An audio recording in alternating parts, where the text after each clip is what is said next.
Assalomu alaykum, hurmatli televizor ko'ruvchilar, yaxshimisizlar? Siyosat maydoni suhbat programmamizga xush keldinglar.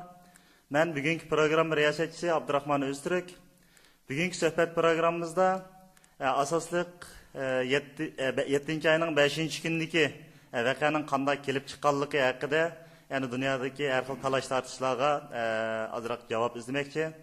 Buning uchun Germaniyaning Myunxen shahrida yashab turayotgan bir qism vatanparvar inqilobchi ustozlarimizdan o'tkazgan suhbatimiz o'zinglarda bo'ladi.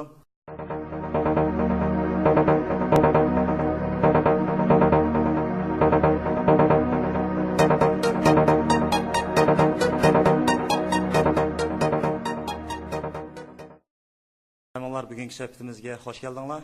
Xush bulduk. Bugungi suhbatimiz orqali sizlar bilan yuz ko'rishganligimdan men intayin xursandman. Mushu 7-oyning 5-kunlik voqea, ya'ni vatan ichi sirti hamma Uyg'urlarga aniq bo'lgan bir voqea. Ya'ni bu voqea haqida ammo har xil talash tortishlar mavjud bo'layotmoqda. Ya'ni ba'zilar davlatida buni Uyg'ur qurultiyi boshchiligida yani Rabia Qadir başçılıqdaki kuchga ketib o'tirib chiqadi desa, yana ba'zilar davlatida Sharq Turkiston xalqiga bo'lgan zulmning ishib ketganligi bilan o'zligini o'tirib chiqdi deyapsa, yana ba'zilar davlatida Xitoy hukumatı o'z bir qo'lliq o'rinlashtirdi bu voqeani, bo'lmasa internet tor orqali namoyish qilishimiz deganlarni to'simaydi degandek bir gaplar o'tirib chiqdi. Bularning qaysi qanchalik darajada to'g'ri bu haqda bir ko'z qarashlaringizni sizlar baqqan bo'lsanglar. Rahmat. Deganingizdagidek 5-iyun qonli qirg'inchilik voqeasining kelib chiqishi haqida har xil ko'z qarashlar mavjud. Siz deb o'tgandagidek bir qancha ko'z qarashlar o'tirliqda agib yuradigan ko'z qarashlarning muhimlari. Ammo mayli qandaq bir ko'z qarash bo'lsa-bo'lsin, bu yerda bir haqiqatdan qochib qutulg'ili bo'lmaydi. Bu voqeaning kelib chiqishiga sebep bo'lgan tüp amil kesip şunu aytalayımızki Xitoy kommunistik hakimiyetining 60 yıldan buyon Sharqiy Turkistonda epirayotgan milliy irqiy ayrimchilik siyosatining ve 60 yıldan buyon Sharq Turkiston xalq ustidagi siyosiy, iqtisodiy, diniy ve madaniyat soyalaridagi qirg'inchilik siyosatining haddidan eshib ketganligi, xalqimizning bardoshlik berish, taqat qilish chegarasidan eshib ketganligi en ahırda mushundaq bir baş götürüşünün qarışlıq hareketinin çıkışına sebep bo'lgan deb qarayman. Albatta, men Dolqin efendimniki bu qarashga qo'shilaman. Hozir qadar haqiqatan Xitoy matbuotlarida bo'lsin, chet el matbuotlarida bu qatimqi 5-iyul voqeasining kelib chiqishining sababi haqidagi turli qarash o'xshamagan fikrlar bor hamda.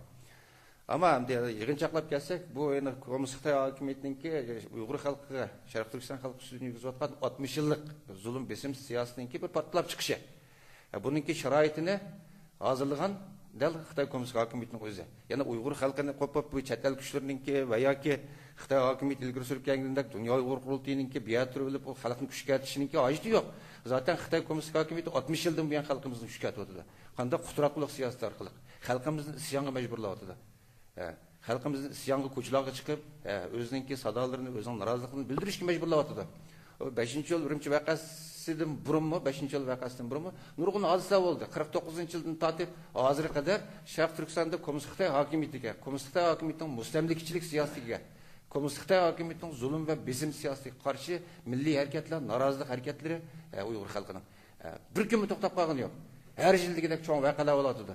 Bo'lib masalan Xitoylarning aytib faxrlanib ishni sirtqa ichibatdi deb faxrlangan 80-yildan tortib toki bu 5-yilgacha bo'lgan jarayon qisqachada qarab baxim nurg'un hodisalar bo'ldi. Barin inqilobi bo'ldi, 19-may voqeasi bo'ldi. Keyin G'o'lja inqilobi bo'ldi. Bu jarayonda kommunist Xitoy hokimiyatiga qarshi nurg'un qurolliq yarasi kurashlar bo'ldi. To'xtab qolgan yo'q. Demak, bu yerda bir zulm bor. Xalqimizni, ya'ni shunda qudratli, ya'ni harbiy jihatdan, iqtisodiy jihatdan qudratli bir Xitoy hokimiyatiga qarshi jinni olqiniq olib qo'yib, isyon bayrog'ini ko'tarib chiqishga majburlayotgan u yerda Xitoyning ig'ir, ya'ni g'ayriy insoniy, chidab tug'usiz bir nimasi bor. Masalan, bu qatimqi Urumchi voqeasi bor. Masalan, bu Xitoylar bir qo'l planlagan degan gap bor.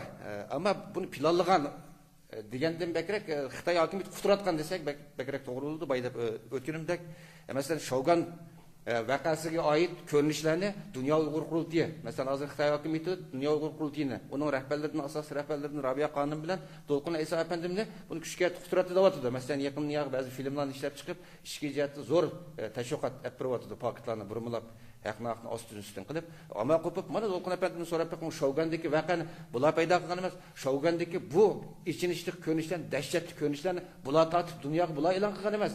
Uni vaqani paydo qilganligi Xitoy yashadiki, uni ko'rinishlarni tortib butun dunyoga, vatan ichidagi, hatto Sharq Turkistondagi butun internet torbatlariga qo'yganmi Xitoy? Xitoy sababchi bo'ldi buningga.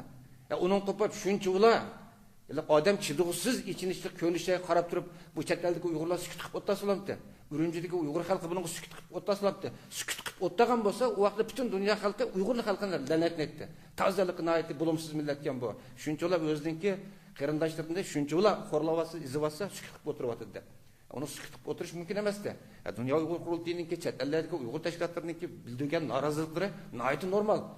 Bundaq bir vahshatninki masalan u Xitoylar taqib internetlarga urumchilarga taqatgandiki uni ko'rib urumchidagi xalqninki qo'zg'alib buningga nisbatan o'zlarining noroziligini bildirishimi nihoyat tabiiy bir ahvol.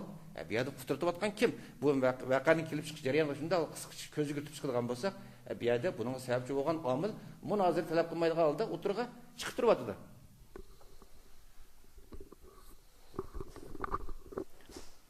Assalomu alaykum, hurmatli televizor ko'ruvchilar. Men yuqorida deb o'tgandek, To'lqin afandimning va Farhod afandimningki fikriga qo'shilaman. O'xshamaydigan tarafi Dunyo Uyg'ur qurultiyi mavjud bo'lmagan chaqda, Dunyo Uyg'ur qurultiyi degan narsani xalqimiz anglab baxmagan chaqda, bu Xitoy bosqinchilarininki zulmiga, qizlarimizga tajovuz qilishiga chidab turolmay, ajdodlarimiz bir qancha qatim inqiloblarni beshdan kechirgan.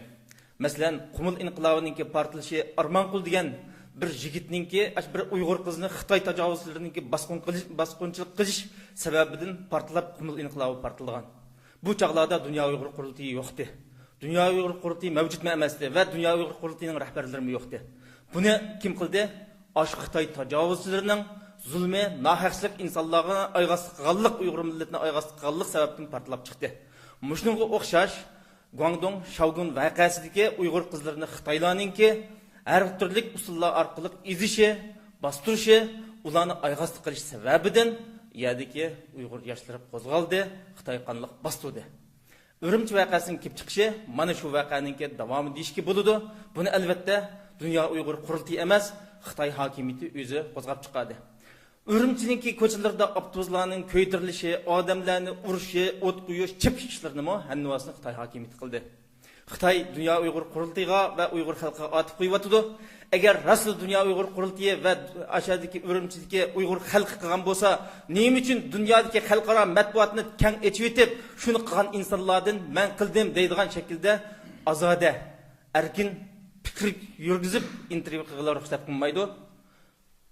Bütün dünya matbuotlarini taqab, internetdan tortib, xalqaro matbuotlarni, televizorlarni, muxbirlarni, gazetlarni ulardan to'sib qilib qo'ymaslikning sababi mushu Xitoyning atti bashirsinki echilib ketishining oldini olish uchun Xitoy bizning harakatimizni qarlab, o'zini oqlash uchun qilayotgan bir suiqasd vosita deb qarayman.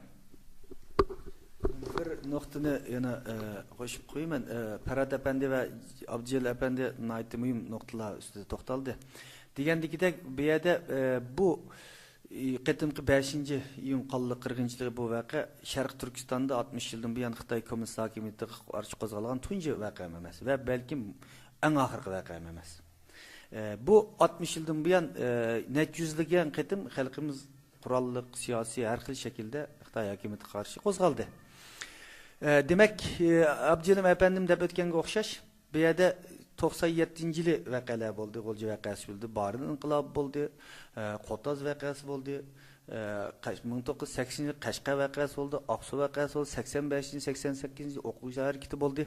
Bu vaqtlarda haqiqatan dunyo qurultiyi yo'qdi. U chaqning o'zida nima uchun o zaman bu qatimqi voqeani dunyo qurultiyi qo'zg'ab chiqargan bo'lsa, u vaqtning dunyo qurultiyi yo'qdi, o zaman u voqeani kim qo'zg'ab chiqargan deyishga to'g'ri keldi. Demek bir yerda Xitoy hukumatining shu Sharqiy Turkiston xalqi ustidagi bu qirg'inchilik siyosiy davom qilgan muddat ichida xalqimiz hech bir qachon bu kurashni to'xtatib qo'ygani yo'q. Buningdan kimi bu zulm bunda davom qilgan muddat ichida bu kurash to'xtab qolmaydi. Ya'ni besimning bo'lgan yerda qarshisining bo'lganligi bir haqiqat. Haqiqat albatta Xitoy hukumatı bu qitimqi mushu voqeani chiqishning oldini ep qag'il bo'lamdi desa ep qilish mumkin-da. Chunki xalqimiz yerda normal bir haq huquqni, bir adolatni talab qilgan. Yerda nurg'ulgan odamlar o'ldi. Xitoyning o'zining qonundimi?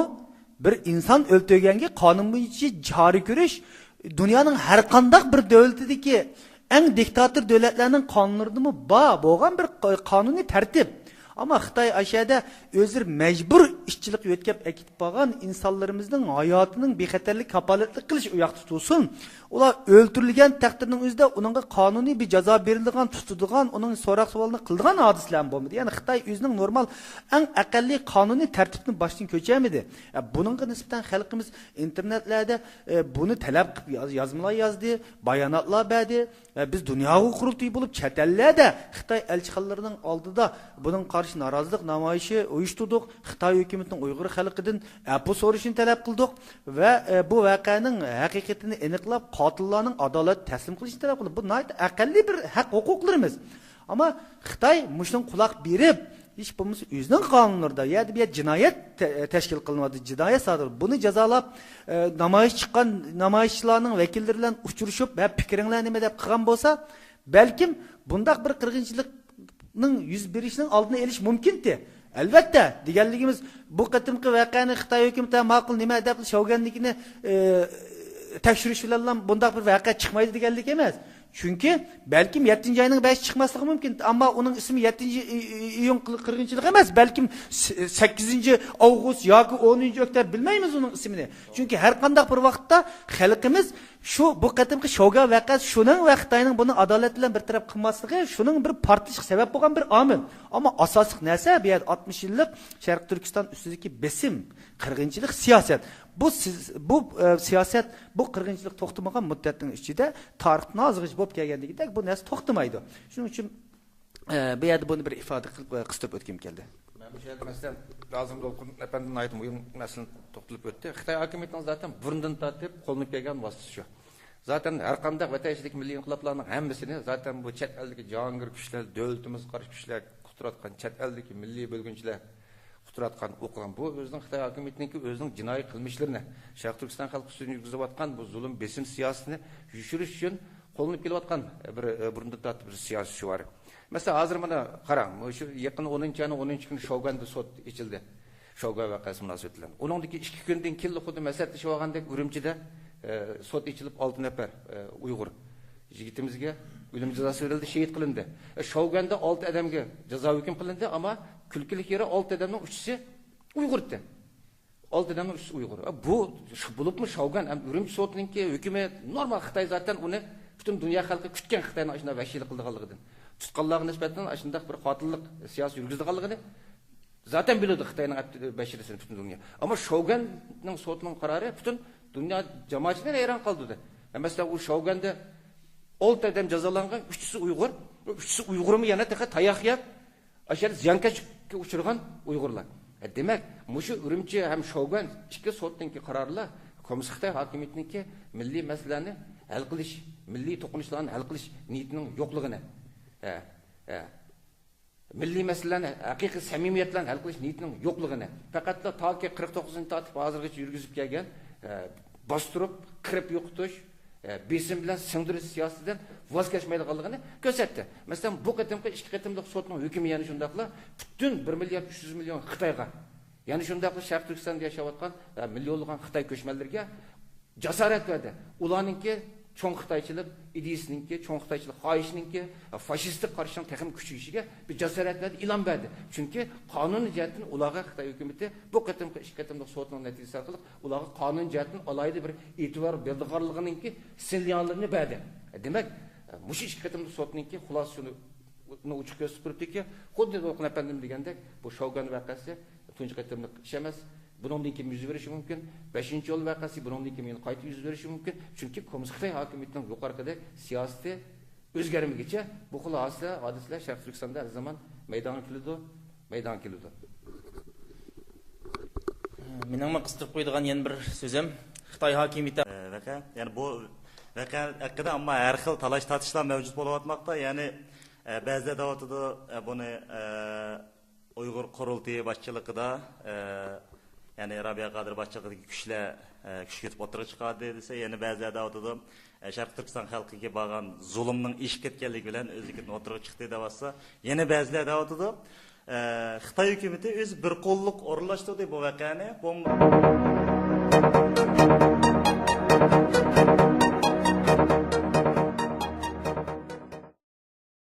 Bugungi suhbatimizga xush keldinglar. Xush bulduk. Bugungi suhbatimiz orqali sizlar bilan yuz ko'rishganligimdan men intayin xushalman. Mushu 7-oyning 5-kunlik voqea, ya'ni vatan ichi sirti hamma Uyg'urlarga nihoyatda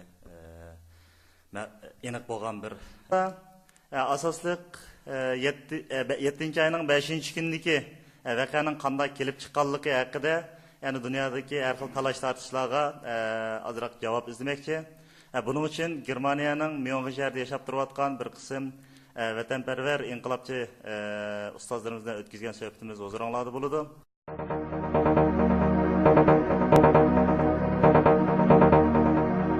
Olsa internet tor arqılı namoyish qilishimiz deganlarni to'simaydi degandek bir gaplar o'tirib chiqdi. Bularning qaysi qanchalik darajada to'g'ri bu haqda bir ko'z qarashlaringizni sizlab boqgan bo'lsanglar.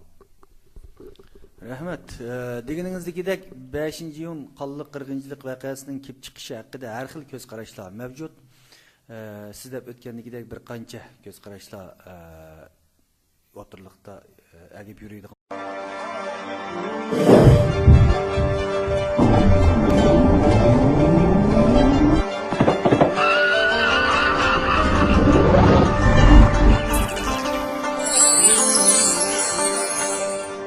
Assalomu alaykum, hurmatli televizor ko'ruvchilar, yaxshimisizlar? Siyosat maydoni suhbat programmamizga xush keldinglar. Men bugungi program riyosatchisi Abdurahmon O'ztürk. Bugungi suhbat programmamizda